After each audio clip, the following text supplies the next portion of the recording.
Hey, we're going to go live here in just a few moments with Robert Brill of Brill Media. He's going to talk about just the guesswork people are currently seeing, and we were seeing in marketing and advertisement and content development. So kind of going from that guesswork idea to actually a growth engine. And there's a model and there's a way to do that. And he's been around a while doing this. So listen up, stay tuned, and we'll be right back with Mr. Brill.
Welcome to the Never Been Promoted podcast and YouTube channel. I'm on a mission to help you cut the time to all the things that are holding you back so you can unleash your entrepreneur.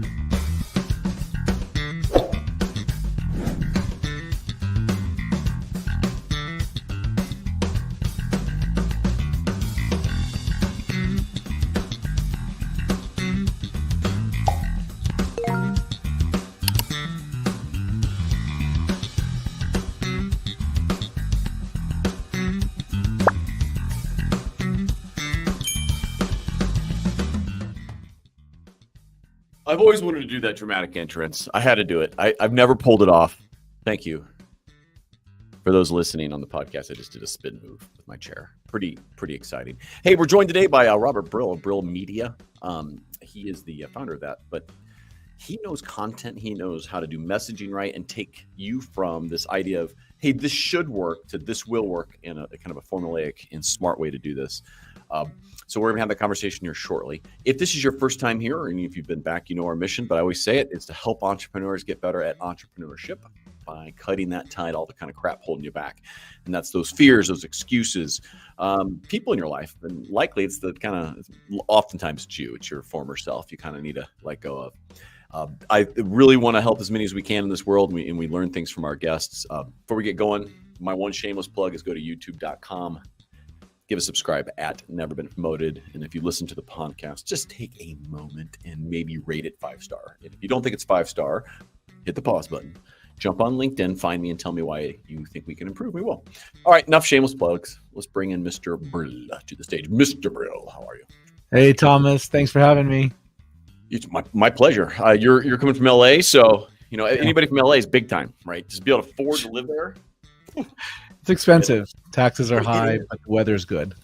Weather better be great for the cost it is to live there. It's nice. You're a seasoned pro in this space, so I'm excited to learn. We've talked before, but my goal of this whole podcast was not only not to pay for coaching, was to get others to pay me to come on the show to get coaching. So I'm so happy you're here. In this case, it's just time exchanged, but I am excited to learn, so I don't have to pay nothing. Great. So I hope everyone else gets this benefit too. That's great. Do you want to take a moment and talk a little bit about just, this is a huge topic around marketing and messaging and content, because I want you to tell you about yourself, but the reason I say it's so important is because I think you could be the best salesperson in the world. You could have the most well-run company with automations everywhere. But if you can't get someone to care or understand or see what you do, none of that stuff matters. And so this is why I think marketing is so important, and the messaging specific to how you sell and deliver, which are those other two functions. So this is why it's a critical conversation a lot of people miss. So take a minute maybe to just do the pitch on what you guys do and who you do it for, and back up to your story a little bit and tell me how you got there. Yeah, thanks, Thomas. You're not a real business until people are spending money with you. We have a framework for sprint testing your way from guessing to growth engine. And the idea fundamentally is that most companies, even the massive ones that you see everywhere, they're guessing on the marketing messages that work. Focus groups, creative directors, et cetera, they're all talented.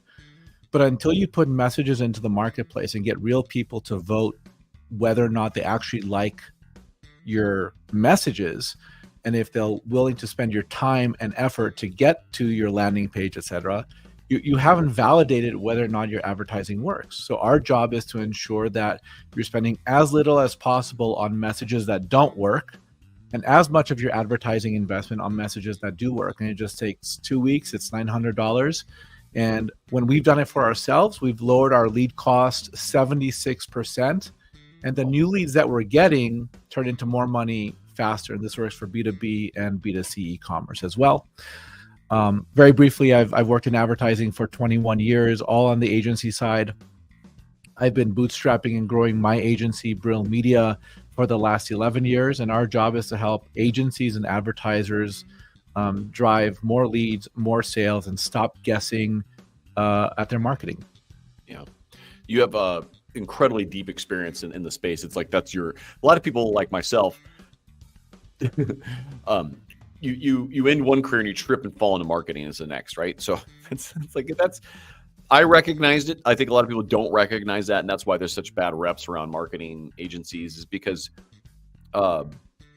if you kind of get it, you can do okay with it, but you can really screw things up when you get out of your swim lane. And you guys are super focused on where you're focused, and I think you know that. It's like, I know this, I know it well, and there's a big enough market to support it, so you just focus in it. It doesn't mean you don't do other things that come up, but it's usually after you know the customer a little bit. You're not out 100%. There being like, oh, I do websites, I do this, I do that, come on, just pump the brakes. Right. When you say like $900, like so talk me through this a little bit. Are we talking like Google ads, Meta ads? Like what's the program, just so I can get a framework, we can have a conversation around what that means. The learnings that you get from this 2-week sprint test will be deployed on Meta, so Facebook and Instagram, LinkedIn, Google, banners, connected television, your email marketing, your search engine optimization, your social content posting. So the learnings apply everywhere you do marketing. The test is conducted on Meta, and here's the process. Step 1, you conduct research. Go to Twitter X, go to AI, go to Reddit, go to other places where people are complaining about the services that your competitors provide. That's number 1, do the research. Number 2, we test 30 different statements where we understand the problems that people are facing. Because here's the reality of the marketplace. The thing that unites you and me, everyone listening, everyone on YouTube, everyone on the other side of the world, there's one thing that unites all of us. We all have problems. So if we orient around the problems that your customers are facing, that is a direct path to sales. So we get 3 to 5 problem statements that resonate. And then we test solution statements, which solutions resonate. And then we test images, which images are congruent with the solutions and problems that we're trying to solve for. And so when we run those ads on Meta, on LinkedIn, et cetera, it's a dramatic improvement in lead quality. And here's the other thing that has helped us on leads on Meta specifically, B2B, is we're asking up to 15 different questions on a conditional logic form on Meta. And fundamentally, we're making it, number 1, very hard for people to say yes to us, because if they do say yes, they're very much interested. And number 2, when we collect up to 15 different fields of information, we know a lot more about their sales conversation. Like when we have sales conversations, we know a lot more about them. So it's easier to have a real meaningful conversation with our prospective clients. And so you're also describing some knowledge and processes needed in place, meaning, yes, like we've run Meta ads before, and you get so many people like, why are you bugging me? I'm like, you clicked on it, not me. So you're describing things that get people past a DM. There's a few steps that come before that, like where you're not wasting time responding to trolls, say it that way. And you're also describing then processes of how to leverage that data in the sales cycle, which is super important. But the whole thing starts with, how do you get them to see it? How do you get them to qualify to it? In your program, like, right, is this like a hand-holding thing? Is this like a digital done? We do it for you. We do it for you. Oh, it's done for you. All that is required is the following: a 1-hour onboarding conversation, so we can deep dive into who your customers are, what you've done with marketing in the past, etc. what you believe the problems are that you solve for, and anything else you want to tell us. And then we do the research. We hand you problem statements, and you say, yes, I like it. Yes, I don't. No, I don't like it. I want to switch. And then after the 2-week period, you're going to get a report that says, here are the ads that you should run that are going to drive exponentially more effective e-commerce or lead generation. And then it's up to you. You can take that and run with it yourself. You can go to another agency and work with that information, or you can certainly work with us, which is, ultimately the end goal of this process. Right, of course. And there's a part there where I think people get it wrong, is they're actually targeting. I would, if you were coming to me and it was like, let's say, a newer line of business, we have one, for example, where we verify marketing agencies' ability to deliver, because the problem in agencies, lots of them face, as you know, is the bad experience of the prospect. They've always had it, or they've heard about it. For sure, 100%. There's no 100%. But I think there's other markets that could be in. So do you do some validation and say, hey, I think this is actually the problem you solve. This is actually the value. Do you look and say, use the Alex Hormozi offer structure? Is your offer too weak? Do you guys look at those kind of things? Like, hey, this is all true, but your offer sucks. Your landing page doesn't really do it. Here's the recommendations. You do all that as well part of this? So after the initial 2-week period, then we'll validate landing pages. We'll validate transformative value. We'll validate whether or not you even have a strategy, because if you don't have a strategy, here's a challenge with businesses. If you are listening, you run a business and you said, oh, nothing ever works. I run Google and it doesn't work, and I run Facebook and it doesn't work, and I just keep switching partners and vendors, and I spend tens of thousands of dollars. I don't know what's going on. That's an indication that you don't have a strategy. You don't have a defendable position. People don't know what to think about you. You're also confusing the marketplace. You probably don't have a good understanding of, when you do generate sales, why did you generate a sale? Did it come from what channel did it come from? What was the experience the person had? By the way, you probably don't even have a clear journey from when a person hears about you to when they spend money with you. So strategy is really about understanding all the baseline components of your business, so that when you run a sprint test and you invest in advertising, it actually scales up your business. But I'll tell you this: if you have $650 a month and you just created a website, you have to do search engine optimization. That is the biggest long-term value driver for a business. We booked over $100,000 in revenue off of search engine optimization that we did about a year ago. So there's the reason you work with a marketing partner is because they can help you make good decisions fast, rather than making a lot of decisions that are wrong and costly. You're on mute. I'm having this challenge today because I keep coughing uncontrollably when I put you on the screen, just so anybody listening. If I was still drinking, I would have to be drinking right now. That's the rule. You talking, Mike, mute, drink. What I was saying is, it's better to make some good decisions quickly than bad ones over and over. But what I often hear is a problem in marketing, and listen up, owners, you're the problem. You're in the center of this one. I know you're gonna be like, oh, hey, the truth is you are, because we usually described our front end things and back end things, and the stuff in the middle that's trying to get the business sales, because you think those two things are really, really well run, aren't in place. And I know that, like, when we've done some pieces for like LinkedIn or some other people, like, I can look at it and say, hey, you don't even have an offer that makes sense. You can't articulate, like, your website is like all over the place. It's so general.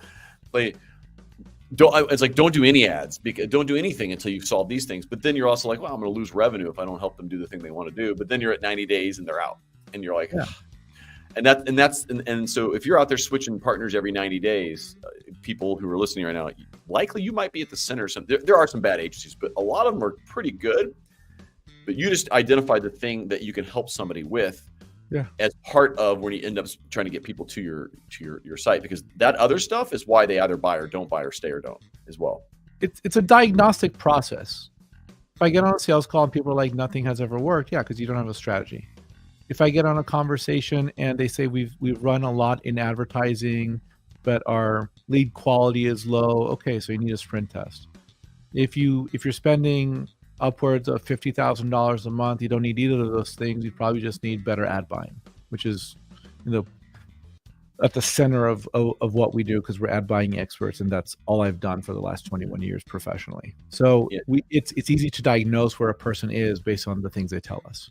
Yeah. I mean, so when you say your LinkedIn says supercharged media buying, a lot of people don't understand. That's ads. That's like, I'm going to change that, because for a long time our clients were other agencies, and they still are to a large degree, but we're actively shifting towards more working directly with businesses. So yeah, I was using dog whistle language to say I don't want the local business that doesn't know what media buying is. I want a creative agency who knows what media buying is. But we're shifting from your own business model. It is good to work with agencies as their ads team, even as you call it white label or third party, because a lot of agencies don't really know how to do it. They know how to run Meta a little bit, but that's just execution versus actually strategy to get it 8, 10, 20% more effective, which is where you start seeing hockey stick curves on media buying. What do you think the biggest, outside of the diagnostic, which is where you start, what's normally revealed every time when you do that? Their agency or advertisers are not spending enough on creative. They don't have a long enough time horizon, and usually their conversion activity or their attribution work is somehow limited or incorrect. We had a client where they were spending about $100,000 a month to get leads, and we immediately cut their lead cost 35% just by re-engaging on their attribution and pixeling. We had another agency where the agency was losing $85,000 a month, and we immediately turned that around in a few months to $36,000 in profit, because they just weren't paying enough attention to their Google ads.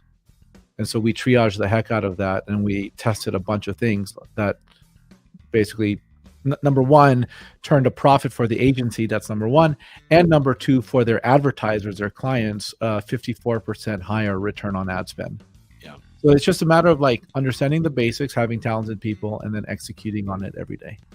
What do you? What about the small guys that can only spend $1,000 or so a month in ads, or something like, something 20, the minimum 25 a day or 50 a day or something like that? What do you do with them? Like, how do they find their place? You should spend $650 on SEO. Just do that instead. Yeah, don't spend on ads, because and I'll tell you why. SEO, chances are you haven't. If you haven't had the benefit of a marketing expert in your life, you probably don't know that you should be doing SEO. So that's number one. Number two, SEO is a big foundation driver, because it's the highest value user that comes to your website. They're ready, they're interested. So when you look at search engine optimization, you're looking at bottom of funnel. Bottom of funnel SEO is essentially this idea that people are solution aware. They know what they need. They know the outcome that they're looking for. They just don't know which company is going to provide that for them. So they're looking for hyperlocal marketing in Los Angeles, or hyperlocal advertising agency as an example. Or they're looking for IT technical support partners. Some phrase that is long, is like three plus words, probably like 4, 5, 6 words. There's very low search volume on it because it's very specific. But when people search for that phrase, you want to be there because they're ready to spend money. You don't have to sell them on what your solution is. You just have to tell them why you're the best partner. So you create content that is it's not education content. 5 benefits of hyperlocal advertising. No, it's we're the best. Here's why we're the best, and you should work with us now. So the language is very different, and that's how we've booked over $100,000 in revenue off of SEO just by focusing on bottom of funnel. So for a lot of B2B or a lot of professional services, we focus on bottom of funnel keywords. Yeah. What tools are you guys leveraging to kind of enable that? I love Moz. I think Moz is the best tool. So I've oriented. What does Moz do for the layman?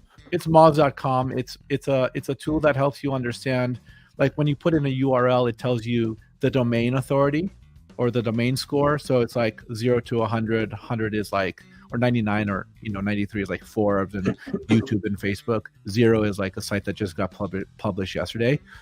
It tells you the number of the URLs that are linking back to a website. It tells you the keywords that you're ranking for and the position you're ranking for, as well as the volume of keywords that are connected. There's other competitive tools. SEMrush is one. We also use that. We also use Ahrefs. And they all sort of do the same thing in theory, but in practice, the way they show data is sort of a little bit different. So we end up using all three. Yeah. Well, and I was wondering that. So how does somebody go? So let's talk about SEO just for a minute, because it still ties the content and your messaging in it. And it's interesting. You said, hey, don't do the listicle of Hive benefits. On an article, you still have to do it in some kind of softball, bring them in way, I'd have to guess, to say, listen, we focus on this. Do you still give them a listicle in that content from the SEO that here's the 3 things you're probably thinking right now, and here's why we solve it? Or how, is it just truly a pitch? Like, it's a pitch. So when we write SEO content for our business and our clients' businesses, for bottom of funnel, most of the paragraphs, and when I say paragraphs, it's like 1 or 2 sentences, they start with verbs. Learn, understand, discover, unlock, boost, supercharge. Grow your business with targeted radio advertising. Reach customers effectively on any, whatever the language is.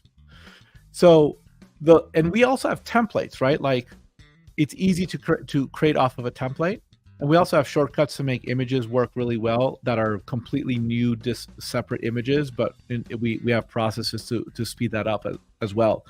So the fundamental point is, I'm not educating you on what radio is. I'm not educating you on what retargeting is or connected television advertising, because if you're coming to this page, it's because you already know what connected television is. And by the way, it's buying ads on streaming channels like Roku, Paramount Plus, Netflix, etc., and buying advertising, Hulu, buying advertising space to reach your customers.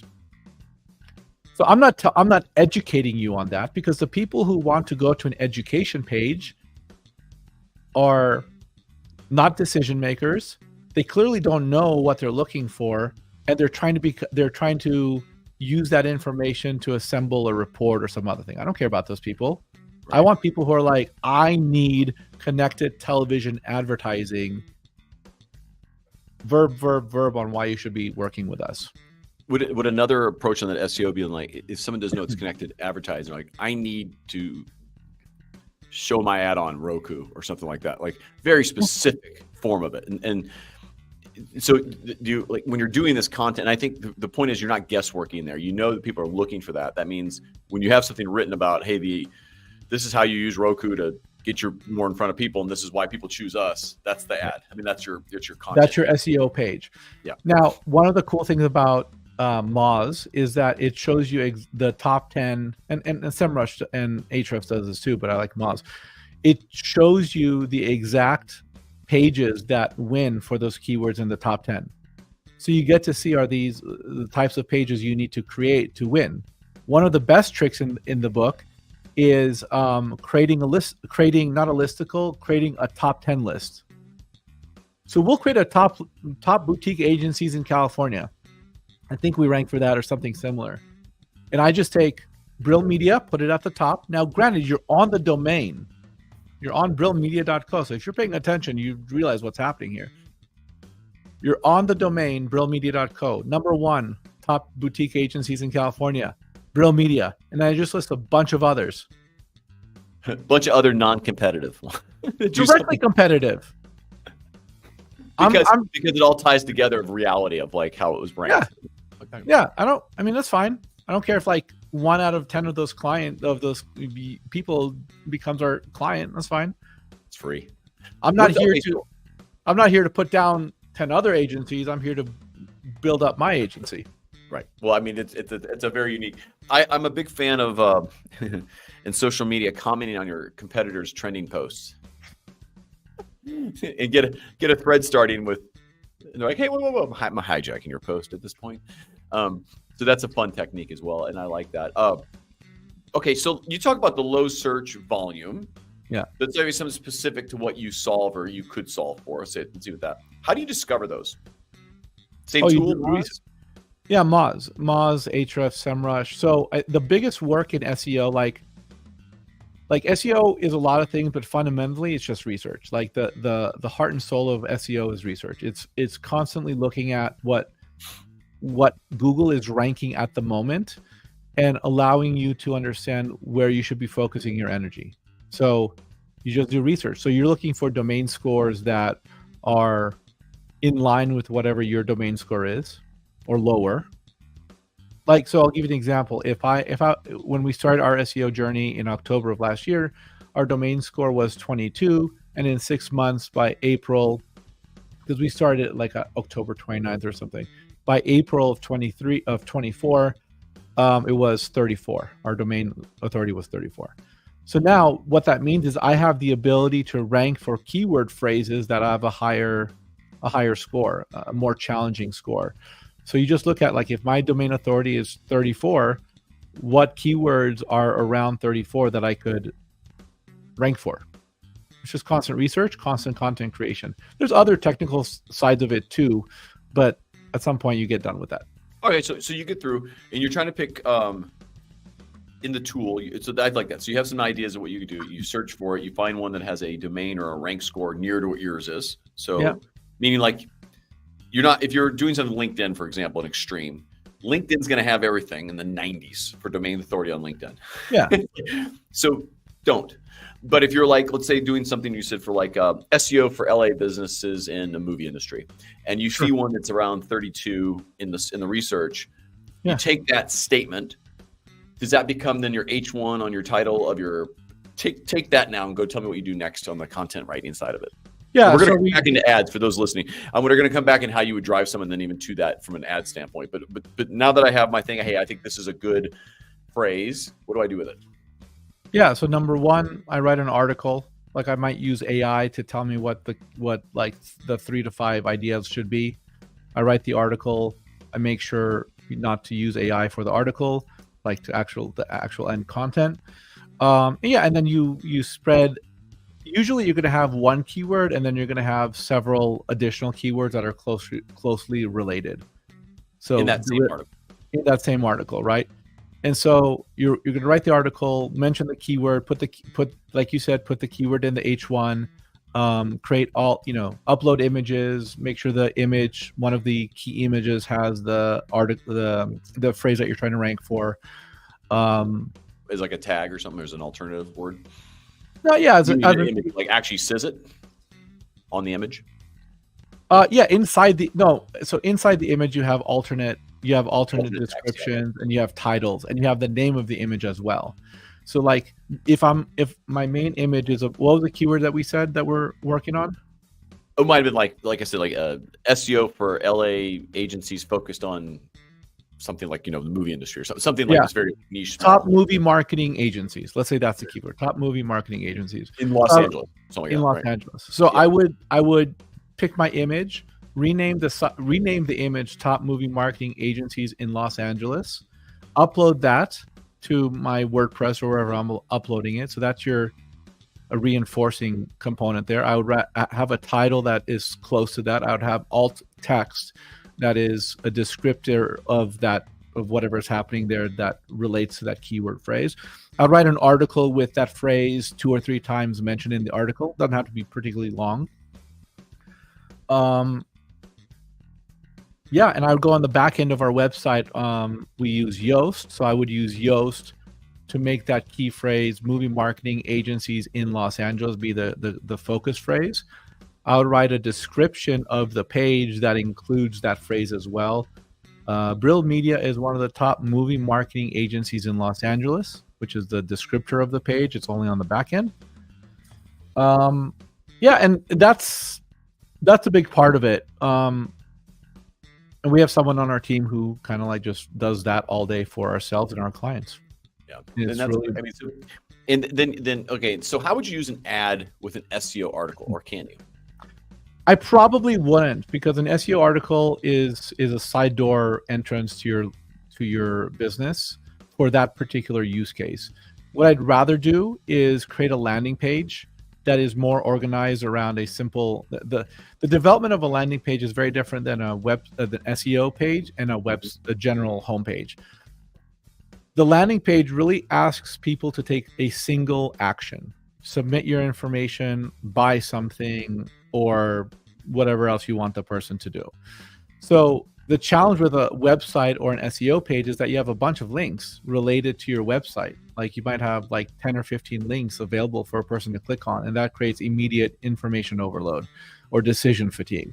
I want the person to know that they have one action to take, and that's, in B2B, it's submitting their information to get a white paper or to find out if they should be working with us, whatever the case is. And the landing page typically has, an image or video at the top, a call to action, and then some supporting information that indicates why you should be working with us. So going back to the sprint test, one of the things we do for a sprint test is we test testimonials, right? Most companies have testimonials, and if you do, they're usually longer than you'd like, and you want to isolate the top 10 or 15 words in a testimonial that really makes a difference. And what we learned on our testimonial, and it's validated by data, is that when we talk about an agency where we turned an $85,000 a month loss to a $36,000 a month profit, that really resonates with people using our sprint test methodology. So we put that we put that testimonial at various places in the landing page, and then we just validate the language in the landing page. We test the hero text, we test the subheadline, we test the various images. What you want is to have your advertising on, like, let's say Meta. The image that you use in your Meta ad, you want there to be a connection to that same image on your landing page if possible. Doesn't always work out like that, but it's good practice to start there. And then we validate every element of the landing page to ensure that it's effective. And once we do that, that's when we spend more money and higher. So basically, when you run ads, you have a higher CPM, cost per 1,000 impressions. This idea that the ads are going to be more valuable, so they're going to cost more. And so we want to run the higher CPM ads when you've validated a landing page. So you would use a landing page and an SEO page in different use cases. Gotcha. Would you use the interlinking though of that SEO over to the landing page? Like, hey, you want to get started? Do you bump them over to there? Is it? Maybe. Yeah. All right. Landing pages are disposable. I mean, like you use one, you have your offer, and then like 6 months later, you may never do it. You may be like have evolved 5 times since then. And I think that's a good point, is that you should be evolving those offers because they get flat, and and the idea is if you drive down the highway, right, and you go by a billboard every day, it never changes, you never notice it. The day that it changes, you actually put your eyes up on it. Like, you could have said the exact same thing yesterday, but just slightly different color or arranged, and you're like, oh, it's new. Yeah, because SEO at the end of the day is there 6, 12, 18, 24 months, year. It can be valuable for a year. So you're building it for different use case. Now, on the ad copy that you're writing, right, do you take the same approach from discovery SEO, or is it more direct on the problem? For which use case, landing page or SEO? Just for ads, for running ads. So if you're an ads to landing page maneuver, completely different. So tell me about that a little bit. So walk through we went on a sidetrack of SEO there, which is a good investment. It's a bonus for the day, everyone. But here, let's get into the ads piece of it.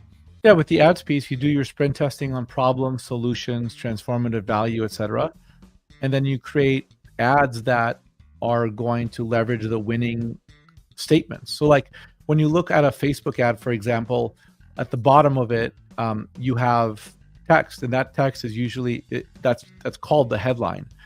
And that headline is really going to be your solution statement, or it's a descriptor of what you do. You can also put a solution statement inside an image, so it sort of connects with an image to capture someone's attention. And then once you've captured that, like we're running an ad right now that says how we made 98K off of a single phone call. So there's an image of a guy on the phone, a business person, how we made 98K off of a single phone call. And then the text, the actual primary text at the top of the ad, is more detail about how that relates to media buying and how you can also be in a position to earn 98K off of a single phone call through effective media buying. Well, it's a good point here, right? So is that your experience, you got some great wins and you can make these great claims. Yeah. Probably shouldn't be making those great claims if you're a brand new agency and haven't done it, just to be fair from an integrity standpoint. But what does the small guy do who's just starting? Like you said, SEO is one thing, but they want to run ads. Maybe they have a small budget. How do they start with something when they're competing? Can they compete when you can make that claim, but they can come in and they can't? Like, what's No, they have opportunities as well. You use whatever tools you have access to, right, or whatever assets you have access to. So for a startup we're working on right now, we're doing the same process. We just don't make claims that we can't, that aren't true, right? So the claims that we're making are about, how to empower an audience. Here's the shortcut. How the benefit without the pain in a period of time. That's a shortcut. So what benefit are you providing? What pain are you taking away from the person, and how much and what period of time do you get that benefit? So really at the end of the day, you just say what you can say that's true, and you work with what you have. You can still sprint test your way into validating every piece of language you use. Yeah.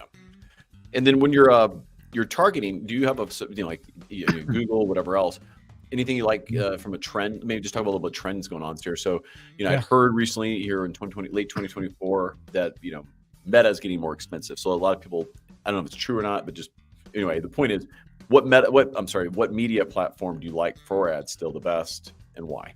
Yeah, so let's talk about that. So Meta is always getting more expensive.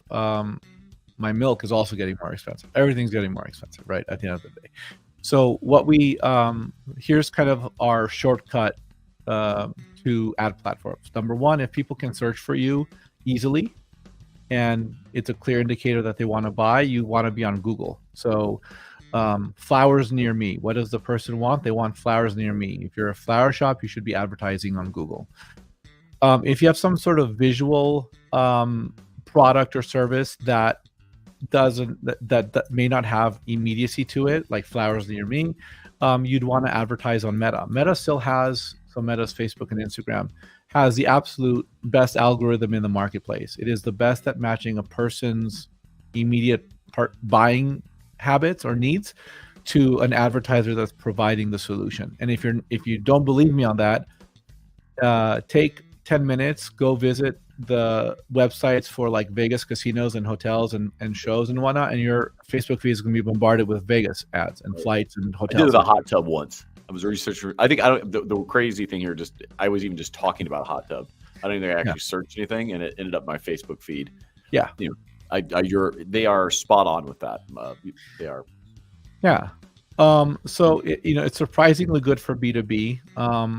For B2B, the best platform is going to be LinkedIn, but it's highly expensive. We have methods and practices that get LinkedIn data out of LinkedIn and into Facebook or into the open web. If you want low cost and highly effective ads that don't break the bank, you're going to want to run banner ads. So we're doing this for several restaurants. And the idea is we can track when a person sees your ad and then walks into your restaurant or any physical location. It could be for tourism, travel, whatever the case is.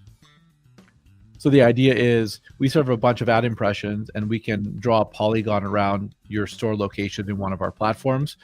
And anytime someone sees our ad and walks in, we know that it's a result of them seeing our ad. And the way this works is your mobile device is with you everywhere. That's number one. Number two, your mobile device has a unique identifier, and that mobile device is basically in very reductive terms is on a list of these are all the mobile devices that saw the ads, and here's a far smaller list of the mobile devices that actually walked into our target location. If there's overlap between those two columns, then you have attribution. Now we all know. Go ahead. No, I think that's. I mean, people think that's creepy, but the truth is, it helps you buy better and helps you spend money better, and if used correctly, it's a really powerful tool for you getting what you want. It's just the state of the marketplace. Yeah.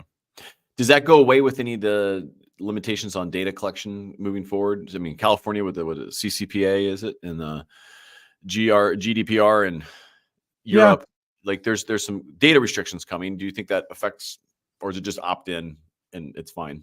For right now, these are tactics and technical use cases that are available to us. It might change in the future. Absolutely. And if it changes in the future, it's an even playing field because the biggest brands and the smallest brands all have the same challenges.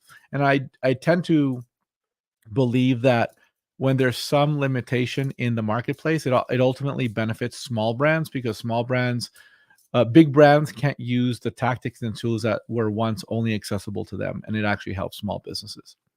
I mean, when you can spend, when you have, let's say, $500 a month to spend Yeah. versus 50,000, which is not even on the high end for ad spend for some places. Yeah. You can compete when you can be targeted, right? And you Yeah, can, absolutely. Then the question is, like, when you buy ads on Meta, should you go broad or narrow? And if you have an ending point, like, we do a lot on ticket sales. If we're running ads for a show that ends in like 2 weeks, then you should run narrow targeting, genre, you know, ads to the artists and similar artists and genres. If you have an always on campaign where you're trying to kind of like sell now and then 2 years from now, you should probably be doing broad targeting, age, gender, and location to train the algorithm to find your customers better over the long term. and okay, so maybe that's a good ending note here, just kind of conscious of time.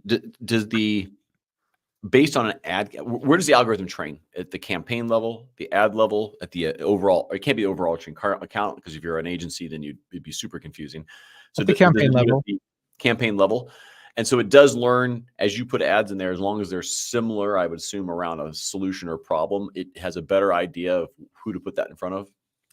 I would even go as far as to say at the account level, because the best practice, not always possible, but then the best practice is to run one account for one advertiser.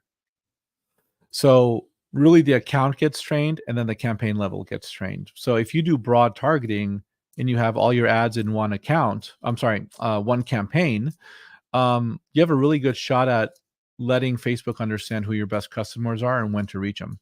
Another thing to train your ad account is to use that conditional logic in the lead form such that you could have different exit points. If a lead form says they don't have enough money to spend on marketing and advertising, we say, okay, you're not the right customer. Right. And we just say, we don't even want your information. So that is also a way to train Facebook to give me less of those people and more of the people who say yes to us. Yeah, I think it's important. And then it also pops up like, hey, was an order placed? Is this is it good on that closing the loop? Because that's the indicator, thumbs up, thumbs down for the thing as well. Did they place an order? I mean, Yeah. it's completing the loop on the ad cycle as well. So taking full diligence on that as well. And, it'd be nice if they had, no, this was absolutely horrible. Don't ever put something like this in front of me again. Or they could get context that you have a troll on the other end that clicked on your ad yet is yelling at you about me messaging them. That's my favorite. I'm convinced that Facebook knows all this stuff. Facebook knows. I'm sure they do. There's a lot of angry people on Facebook, I found out. I've never been cussed down as much as I have from one series of Facebook ads. In total, more than 10 years on LinkedIn. It's amazing how fast that can happen. It's ill-informed and bored people. Yes. What can I sell bored people? There's something for everyone. There's something for everybody. Listen, shameless plug time. Who do you want to get a hold of you, and how do you want them to do it? Businesses that are spending $2,000 a month on marketing, reach out to us. Starts with a $900 sprint test and then scaling up with advertising. And we also work with agencies who need white label ad support. Website, brillmedia.co. My email is robert@brillmedia.co. And thanks for listening. Appreciate it. All right, last question to you. What kind of ROI can an agency that has an actual product they can sell expect to get from you? On the high end, we have clients who are getting 6,100% return on ad spend. Highly differentiated products. We have 1,000% return on ad spend. Last year on LinkedIn, we delivered 15x return on ad spend on LinkedIn ads. It highly depends on whether or not the marketplace wants your product, and our job is to find the differentiation that will get people to spend money with your business.